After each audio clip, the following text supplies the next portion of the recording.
আচ্ছা ভাইয়া, আজকে তো আপনি খেলা দেখতে আসছেন তাই না? হ্যাঁ জি, আমি খেলা দেখতে আসছি।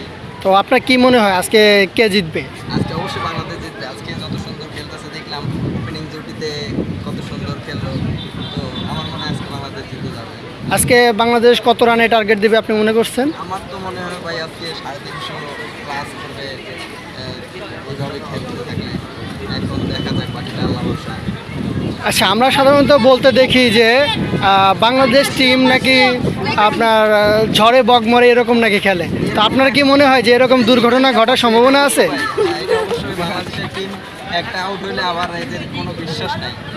একটা আউট হলে 5 রানেই 7 রান চলে যায় উইকেট।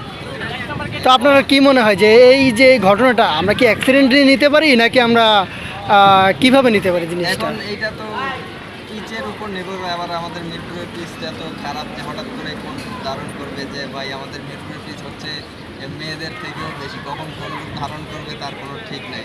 আচ্ছা ভাই, আপনাকে মানে বলতে শুনলাম যে আপনি মেয়েদের সাথে আসলে পিচটাকে তুলনা করলেন, কিন্তু কেন?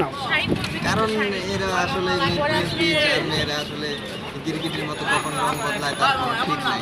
আপনি কি এটা বোঝাইতে চাচ্ছেন যে মানে মুড সুইংয়ের বিষয়টা এটা আপনি বোঝাইতে চাচ্ছেন? এটাই আচ্ছা আচ্ছা। পিচ আসলে বলা যায় না। তো এবার আজকে যেভাবে খেলতেছে মনে হয় গত দুই যে পিচটা আছে, এই দুই পিচের চেয়ে আজকের পিচটা মনে হয় একটু ভালো আছে। আবার আজকের পিচটা মনে হয় একটু ভালো ধারণ করছে, ভালোই।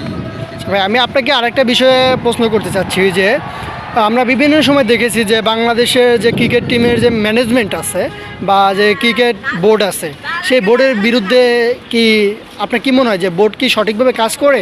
না, এটা আমার মনে হয় না যে তারা সঠিকভাবে কাজ করে। তারা যে আসলে কীভাবে কী কাজ করে আমি ভাই এটা বুঝি না। কারণ এই যে সেকেন্ড ওডিআইতে যেভাবে করলো, সুপার ওভারে কীভাবে এরকম শান্তরে নামায়, এইরকম প্লেয়ারে কীভাবে নামায়, আবার এই রিশাদরে নামাইলো না, এইগুলো করলে অবশ্যই জিততে পারতো। আচ্ছা, আপনার কি এটা মনে হয় যে বাংলাদেশ ক্রিকেট টিম আসলে টিম হয়ে খেলে না, ব্যক্তির স্বার্থে খেলে? এটা কি আপনার মনে হয়? বেশিরভাগই তো আমার মনে হয় যে ব্যক্তির স্বার্থে, নিজেদের স্বার্থে এরা খেলে। এরা দেশের চিন্তা করে খেলে না। আচ্ছা, ছোট ভাই কি কিছু বলতে চাচ্ছ নাকি? বলো। কি কম কথা ঢুকতেই তো দেয় না। ঢুকতে তো তোমাকে এমনিতে অবশ্যই দিবে না। অবশ্যই বাংলাদেশের সরকারের একটা নিয়ম আছে বা এখানকার একটা নিয়ম আছে যে টিকিট কেটে ভিতরে ঢুকতে হবে। তো আপনি কি টিকিট নিয়েছেন? না, তো স্টুডেন্ট হিসেবে টিকিটের অনলাইনে প্রাইস তবে এটা করা উচিত স্টুডেন্টদের জন্য। এটা করা উচিত যে ফ্রিতে, অথবা করা উচিত যে 20 টাকা 50 টাকা এইরকম, মানে স্টুডেন্টদের সামর্থ্যের মধ্যে একটা দিলে ভালো হতো। আচ্ছা আচ্ছা, আপনার কথা বুঝতে পারলাম। যখন ফ্রিতে দিবে তখন আমার মনে হয় না যে এখানে মানে যে স্টেডিয়াম আছে, যেই ধারণ ক্ষমতা, সেটা মনে হয় না যে দিতে পারবে, ফুল হতে পারবে। এটা সঠিক বলছেন।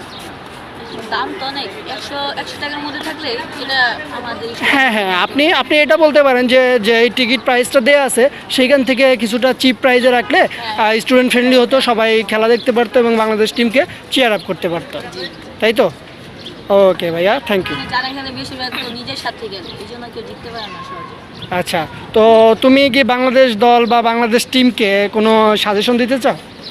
সাজেশন দেওয়ার মতো তো কিছুই নাই। সাজেশন দিলে তো তারা আমাদের কথা কিছুই শুনবে না, তারা তো নিজেদের ব্যক্তিগতভাবেই শুনবে। তো আপনি তো আপনার ওপিনিয়ন তো দিতেই পারেন, সেটা আপনি বলেন।